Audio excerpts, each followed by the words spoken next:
expropriation proceeding o pagbawi sa mga luna hilabi na katong giingong nakababag sa mga waterways o pag-ili sa karaan o gagmay nga mga drainage lines. Pipila lang kini sa mga giplano sa Mandawi City aron masulbad kining nasinati nga halapad nga pagbaha. Ini ang report ni Nico Sereno.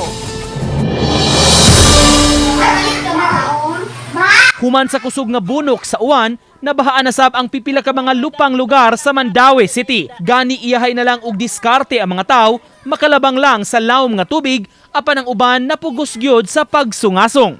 Daghang mga balay sama sa barangay Paknaan ang daling nabahaan kun muawas ang Butuanon River.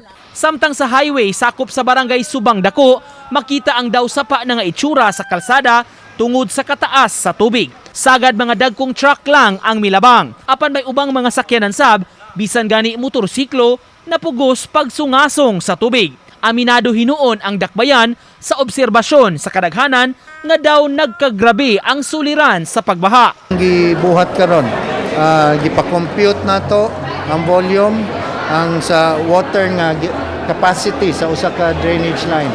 But we have seen nga ang atong ubang drainage line are obsolete na gyud. No, di na gyud magamit sa volume of water. Mo na nga kinahanglan integrated ang atong approach. Lakip sa natudlo nga hinungdan ang kagamay o ka-obsolete sa ubang drainage system, mga nakababag sa waterways ug ang mga easement zone nga gikinahanglan nga hawanan. Matod ni Mayor Cortez, may expropriation o pagbawi sa mga luna nga mahitabo sa mga lugar nga matumbok nga nakaingon sa pagbaha. Sakit pamalandungon nga naay ma-displace. But we have to look at the bigger picture. Na gikinahanglan gyud nga, but we are not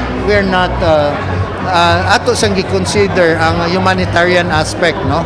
And dili kay demolish lang, we're giving them compensation. Sa iyang bahin gipasalig ni Lone District Congresswoman Lollipop Uwano Dizon, hugot ang koordinasyon sa iyang buhatan ug sa City Hall kabahin ning maong issue. May mga pondo nang natagana gikan sa iyang legislative fund alang sa flood control projects. Lakip niini ang 100 to 200 million alang sa barangay Paknaan, labi na ang paghuman sa retaining wall o riprap sa sapa nga wala matiwas pagtukod. Sa maong dapit mag-agi ang tubig nga musuyla sa kabalayan. Kung tanawon na to ang Butuanon River, wala pa man gid ni siya nahuman ang retaining wall.